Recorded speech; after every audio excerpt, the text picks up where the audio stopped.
Good morning, Revolution, and welcome to our show this morning. Good morning, Anita. Good morning, Morning. Joel. Happy you could join us, and good Good morning, morning. Taryn.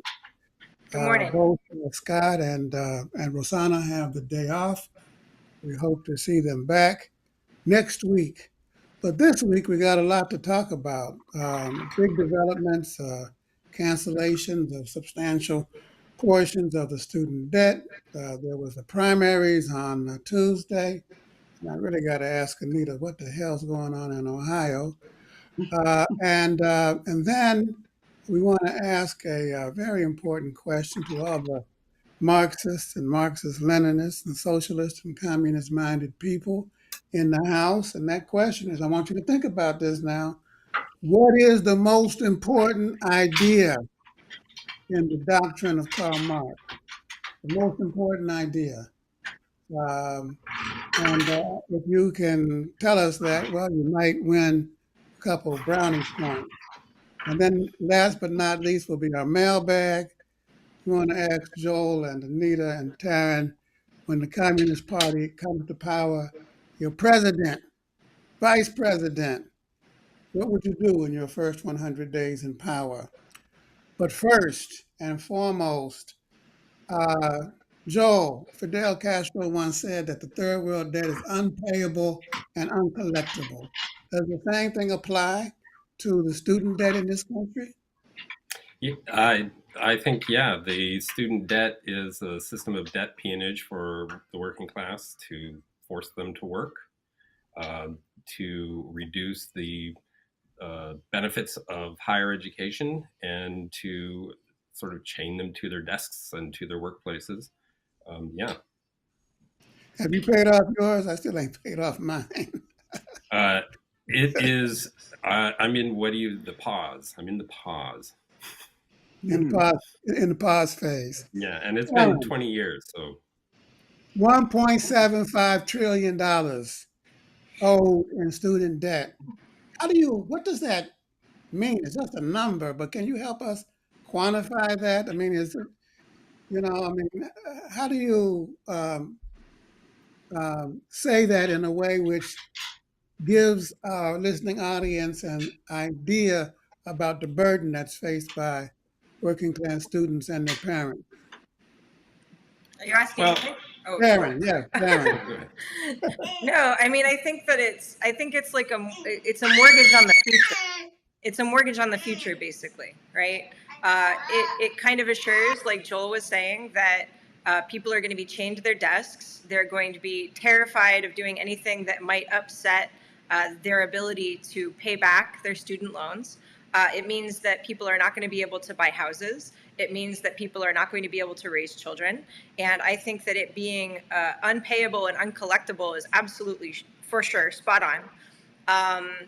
And I think it's cruel. I think it's cruel. I think it's the worst thing that we could do to people, to workers, and to students right now. And I am very happy that they're starting to chip away at it. It's too big. It's too big. You know, it's not going to be able to be paid off, and it's all running at interest. Right now, there's a pause on it, but it's all running at interest, and so it's just going to get bigger and bigger and bigger, especially as the cost of education goes up. Anita, we're talking about 43 million people who owe student debt. That's a whole heap of folks, 43 million people. And I was doing some studying, some research into what we in the Communist Party called the youth question a few years ago. And one of the things that I found was that the size of the debt was creating a situation. Two things were happening. Number one, young people were being forced to stay with their parents after graduation because they couldn't move out because they couldn't afford it. Number one, and number two, uh, a lot of these young people were delaying getting married, as kind of parents suggested, because they calculated that they couldn't afford to raise a family. You were a professor at a college once upon a time, um, and you have children. How is this issue affecting you all personally? Well, Joe, as a member of as a faculty member, I did have some advantages in terms of getting some discounts on my son's education. So they were very fortunate. But I look back today at the tuition for the college that I taught where I taught, and it's 70, the cost for a year education there is $76,000. It's Ooh. 60,000 tuition plus another 16,000 in room and board. It's just unconscionable. And now that's a private institution. Ohio State, a public institution, is getting very bad too. I'm not sure what, I won't quote the dollar amount for Ohio State, but I know it's just out of people's reach in many cases, and they don't leave home not only after graduation, but before graduation. They have to stay home and go to a college that's local so they avoid the room and board. And college students these days are just burdened with full-time jobs and working and schoolwork. And it's really creating a multi-tier uh, programs where the rich have advantages for their children that will pass on those advantages to the next generation handily, whereas working class students are really struggling these days. And state legislatures are being so cheap and wanting to hold back, and they're not supporting education for people. For working class people. I hope to see more, at least community college tuition free in the future. So I think we just have to work locally on those kind of issues to address the problems and the inaccessibility of higher ed. Now, the debt's going to be canceled. I think $10,000 for non-recipients of the Pell Grant and $20,000 for those who receive the Pell Grant. And I read this morning that the New York Times, bless their hearts, and the Wall Street Journal is calling this program elitist. Elitist. Now, I got five brothers and sisters. Five of us, five of us went to college. Not all of us completed, but I come from a family of steel workers. And I think that's the case for many working class. How is this elitist, Taryn? I mean, I don't is think it that, is. I don't think it is elitist. I was looking at the Wall Street Journal's headline, and they were saying that this is privileging college grads over, what was it, FedEx drivers and plumbers. And I thought, what kind of world are these people living in? What kind of soft hands do they have that they don't understand that a lot of plumbers and a lot of FedEx drivers also have student loan debt? That if you are under a certain age today in this country, you are very likely to have student loan debt and be working at Starbucks or be working at an Amazon warehouse. I remember when they opened up the Amazon warehouse in Woodside, Queens, where I live, and it was like you needed to have a college degree and also be able to stand up to 100 degrees in temperature and lift 50 pounds in order to get a job at $17.50 an hour at Amazon. So to think that this is elitist is just absolutely out of touch. It's elitist to think that this is elitist, is my point. elitist to think that it's not elitist? Great point. Joe, they're saying it's not fair. They're saying it's not fair. I mean, what are Well, these?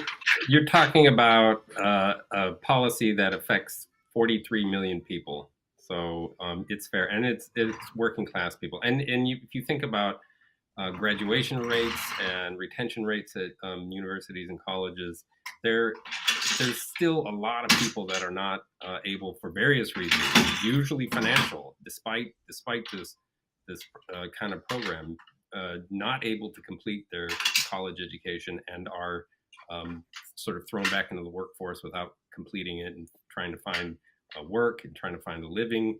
And this will benefit those folks. This is not, those people are not elites of any sort, right? They are, except from the perspective of a working class party that celebrates the power and the vitality of the working class as the true bearers of democracy, etc.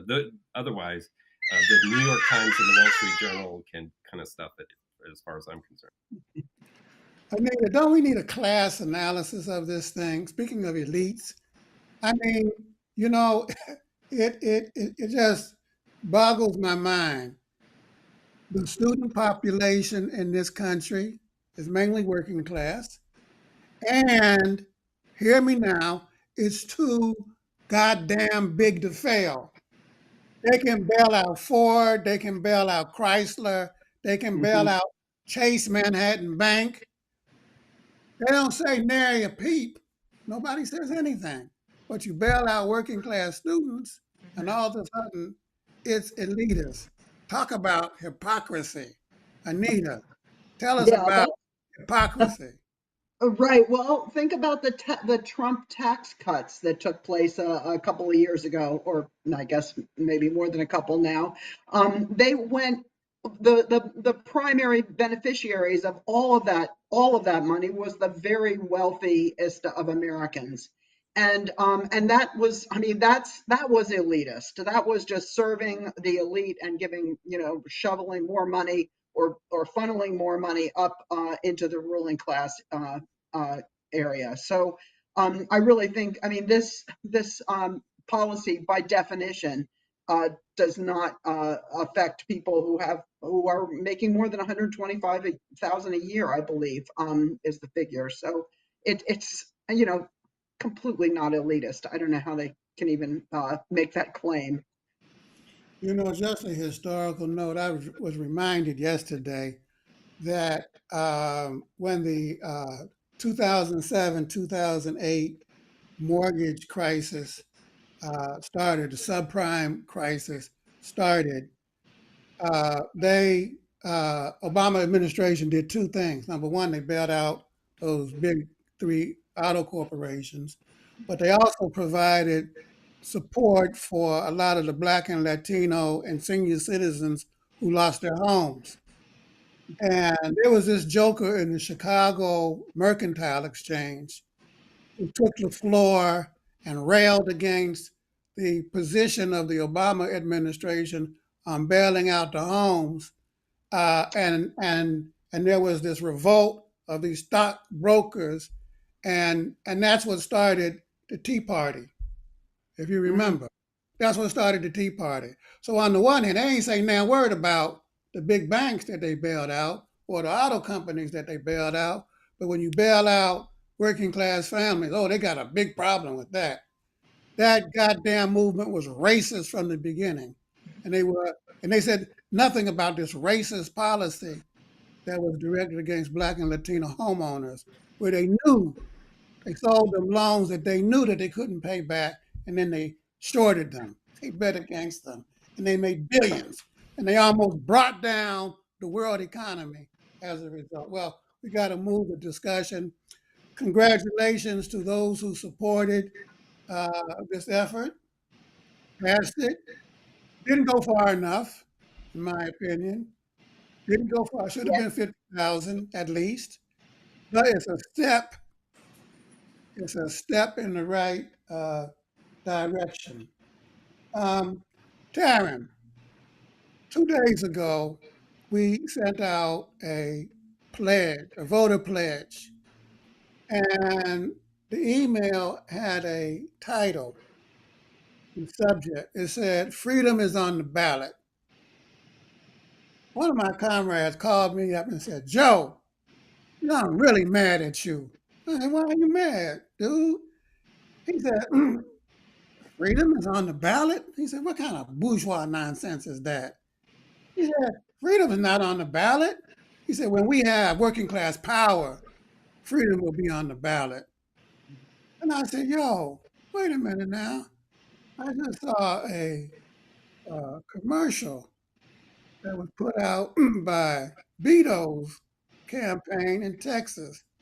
It had a number of women talking about the fact that their reproductive rights in Texas had been stolen from them, had been robbed from them, that they would no longer had the right, the freedom to have an abortion. So I want to ask you, what would you say to my comrade who told me that freedom is not on the ballot in November? What I would you mean, say? I would tell your friend that I would congratulate your friend that maybe their freedom is not on the ballot, but it definitely is on the ballot for a number of people across the country, not just about women's rights, but also with regards to voters' rights as well. I noticed that actually there were several GOP candidates for the primaries and for the general who have suddenly scrubbed all of mention of their pro-life stance, their alleged pro-life stance, off of their websites. They understand now that, as you were saying a couple shows ago, you've touched a woman, you've touched a boulder, and you will be crushed. They are now starting to walk back their anti-abortion stances because they realize that it's actually such an unpopular issue for most people. I think that we had a coup attempt last year, and people forget about that, and people forget that there are people running for office right now who deny the election results of 2020, and that they would like to see all of this bourgeois, imperfect society overturned and basically delivered up into the fascists. So, I don't think that voting is necessarily the way out of this situation, but I think that if you can't take the time and the effort to realize that it is an important component of this struggle, then you are completely out of touch again. Go and talk to people in Ohio, go and talk to people in Kansas and in Texas and in Florida and in Mississippi and ask them that same question, and forgive me if this comrade is from one of those areas, but I would then ask them to go out and, speak with workers and think about what it is that they're thinking. And honestly, debt forgiveness or debt abolition is another form of freedom too, right? Like now you're not going to be on the hook for $500 payments every single month. You've helped to lessen the yoke of debt around their necks. So I don't know. I wouldn't really agree with that, comrade. Joel, I got another angry phone call from another comrade of mine saying that another email that we had sent out about the voter pledge. By the way, we have a voter pledge. We have a voter pledge. Go to cpusa.org and sign the voter. Everybody needs to vote. Anyway, I got it. Called me up and said, you didn't say nothing about, you didn't call for everybody to vote Democratic. You should have had a big headline in your email saying, vote all Democrats in, defeat all Republicans. And the person was right. We didn't, but we said in that particular, vote against fascism. And then, Joe, 3 people wrote me letters saying, I quit the Communist Party because all you do is support Democrats. Notwithstanding the fact that more and more we're trying to urge our own people to run for office, whether it be inside or outside the Democratic Party, school board, city council, um, county supervisor, dog catcher, I don't care what, but run. But do you think that there was a kind of a basis? Was that comrade Carson? Should we be more careful with our subjects in our emails? Yeah, I think we can always be more careful with subject lines and emails, but that's not really the issue. The issue here is that I'm glad that party members are really agitated about this issue and really are passionate about it. But I think that we have to recognize that we live in a society, in a political formation that was designed to be as conservative as possible, to protect the power of the minority. And by minority, I mean the point at which white supremacy and the capitalist class intersect. That's what they're trying to protect, and they crafted a well-designed political system to protect that as much as possible. And the two-party element is part of that. And so we're kind of stuck in this position. But as much as we can fight for independence of the working class politically, as much as the labor movement, the social movements, the democratic and people's movements can struggle for independence while using the existing electoral tools at hand, such as Democratic Party mechanisms, or as fraught as those are with contradictions and corruption and control by certain sections of the capitalist class. We can be strategic, we can be tactical about how we use those things. And we don't have to always reduce it down to a matter of morality or principle or some sort of ethical situation. Our morality and principles should be working class power and working class social progress toward working class majority control, right? True democratic society, etc. And that should be the guiding principle. And how we go about that tactically and strategically is something that I think this party does really well, has done really well for a very long time. And I think people need patience. They need to study and learn that tactical struggle. Look at local conditions. Where can they fit in? I think political independence is a really complicated issue. I don't think people should just run because as independent or third party candidates just because it's a matter of principle. It should be a matter of how can we as a collective build a movement in this particular area that will address working class issues and build political independence in a meaningful way, not just out of, well, I don't like those two parties, so I have to do something different, right? That's not always a winning strategy. How can we talk to people? How do you build a strategic plan to talk to people, to build resources, to win actual votes that will actually win power? That's really the question here. Anita, thank you, Joel. Very important point. In New York's 19th district, a gentleman by the name of Pat Ryan defeated the Republican, and the Democrat National Committee is happy as they can be because they think it may be a bellwether election. They think that it might be a sign that says, ain't going to be no red wave come November. It might be a trickle, or the Democrats might hold the House. Are you seeing that in Ohio? Because I'm hearing that Ohio is the senatorial is leaning Republican. And I thought Mr. Mann, my homie, what's his Tim, name? Tim Huh? Ryan. Tim Ryan. Tim Ryan. By 10 points. That was one poll, though, Joe, and I think it's still going to be a struggle because Ohio voters have been voting Republican in the past. I don't.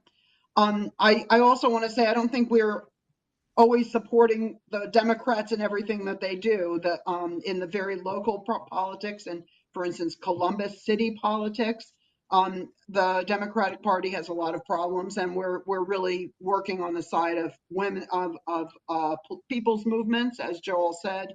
For example, the Columbus teachers strike. So I think there is some independent political independence building, independent political power building in Ohio. And I think Tim Ryan does have a chance on the state level. I think there's a lot of parallels between Florida and Ohio. Both states are super gerrymandered within them, but as statewide elections, they may be able to prevail against fascism.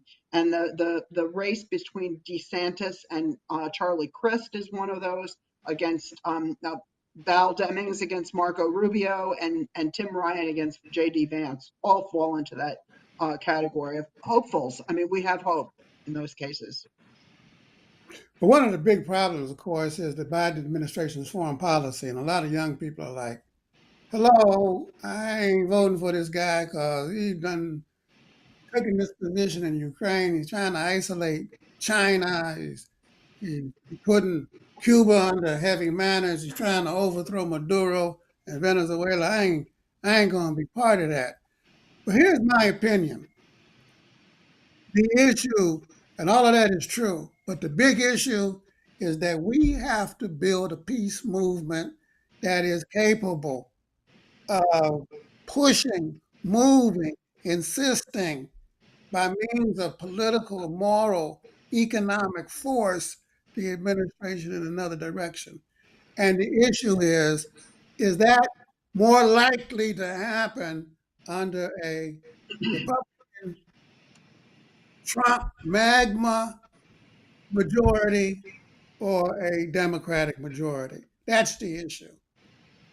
Is that going to happen with them fools who tried to take over the Capitol on January the 6th?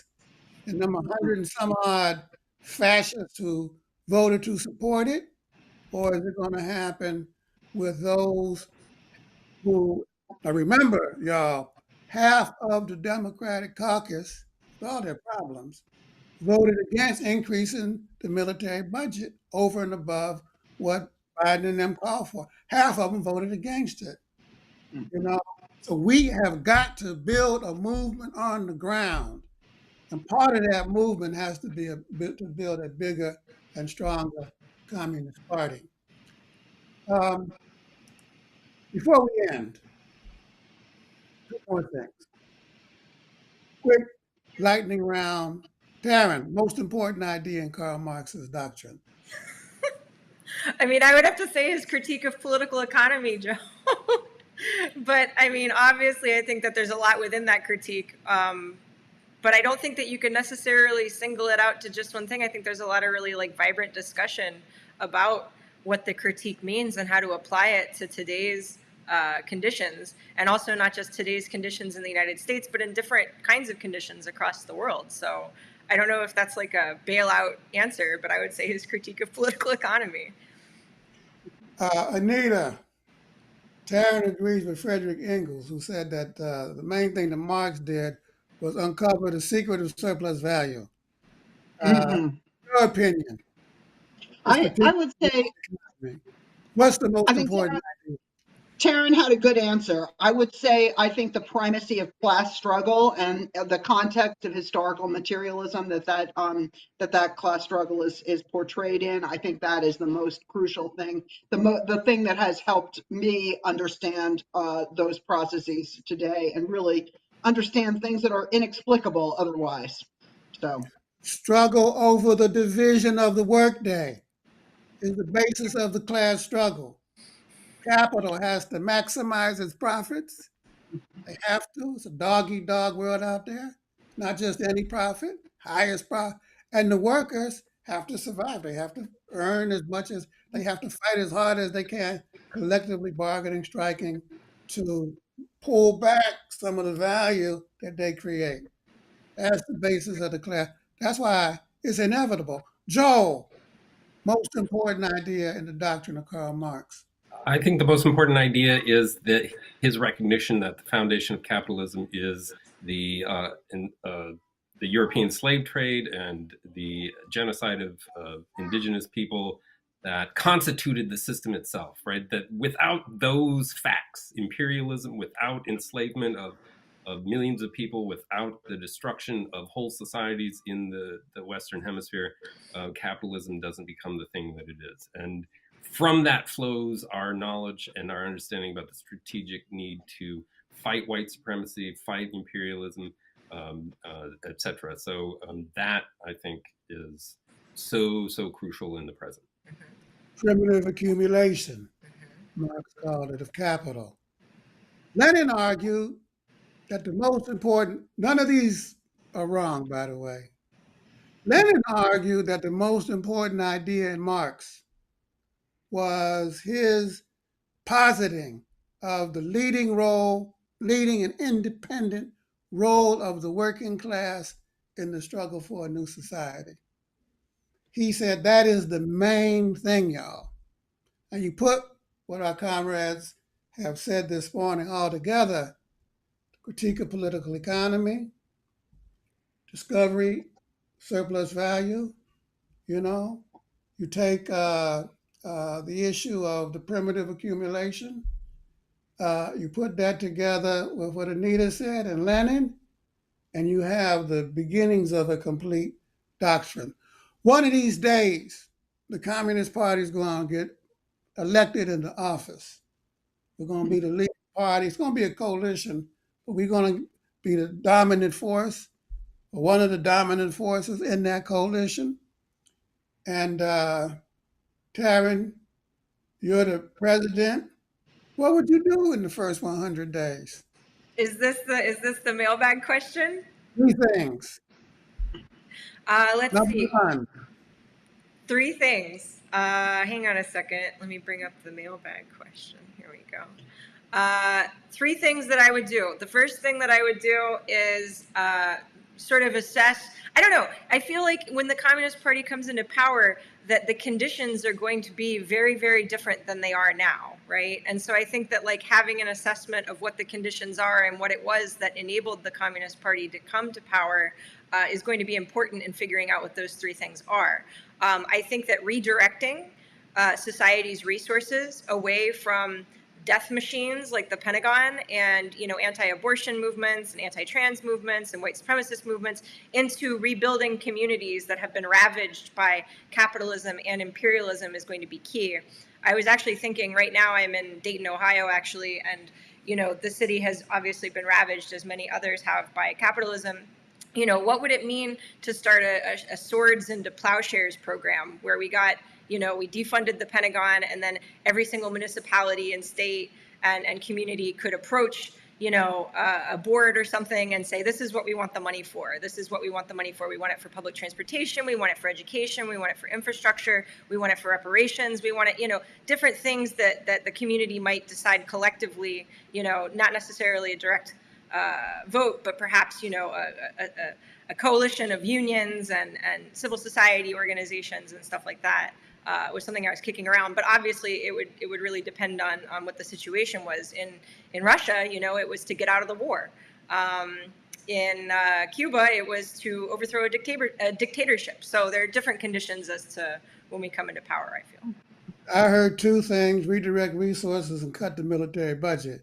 You can think about the third. Anita, you're president of the country. Electoral college has already gotten rid of. What would you do? Well, I think back of Fidel Castro too. And one of the first things that they did in Cuba when the revolution was successful was get United Fruit out of the country. And I think nationalizing the means of production is the obvious next step. And I think especially the banks taking control of finance capital would be high on the list. Also, I joke about nationalizing Amazon would be my first thing, but Amazon is one of the means of distribution, if not means of production. So I think we do need to take those resources and, as Taryn said, move them into the people's needs, like the need for higher education. People shouldn't be spending $50,000 on a year education. So we eliminate the student loan problem as well in the same process. Okay, so you're going to nationalize the banks. You're going to nationalize one of the means of distribution, Amazon, and you're going to cancel that other $40,000 that Biden didn't deal with this time around. Joe, three things that you're going to do when you're president of these United States. Yeah, I think the first thing is the Constitutional Convention.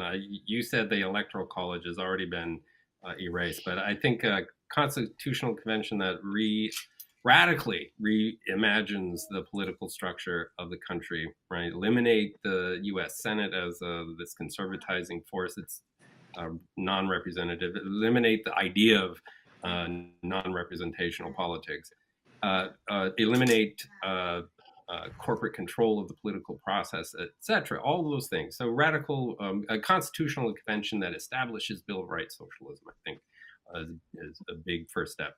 And then, I didn't think of two other things right away, but as you were talking, I thought of more libraries, like lots of more libraries, bigger buildings, spacious buildings. People can hang out, they can, spend the night, they can do things that they can eat in libraries. I don't know, bigger parks, in more natural settings, places people can grow things, use natural resources in ways that don't destroy the environment, but actually help support the people. I think those might be things that I would want to see. Okay, first thing I'm going to do is pass the ERA. That's the first thing I'm going to do. I'm going to pass the ERA. Second thing I'm going to do is I'm going to outlaw the Ku Klux Klan and the Nazis and these neo-fascist organizations, and I'm going to rid them from the police and the military and all of those kinds of institutions. ERA number one, no, down with the Nazis, Ku Klux is number two. Then number three, I'm gonna demolish the INS. What those people are doing is terrible. So, and then I'm going to rename, I got five. I'm going to rename Reagan Airport after W.E.B. Du Bois. It's going to be the W.E.B. Du Bois Airport. And then number four, this victims of, I read they're making a museum in Washington for the victims of communism. I'm going to make a museum for the victims of capitalism. I mean, I'm opposed to victims. I don't care who does it. But there is no system in this planet historically, from the time of the slave trade through the genocide of the Native American population, through the rape of India, um, up through the Afghan and Iraq war, that has murdered more people, created more genocide, contributed more to climate change than the capitalist system. I'm going to put that museum right down there on Pennsylvania Avenue next to the White House, 1500 Pennsylvania Avenue. And then we'll proceed from there.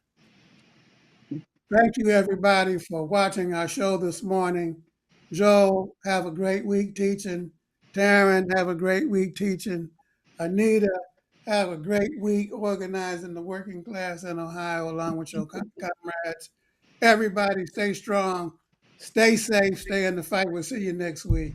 Bye. Bye. Bye.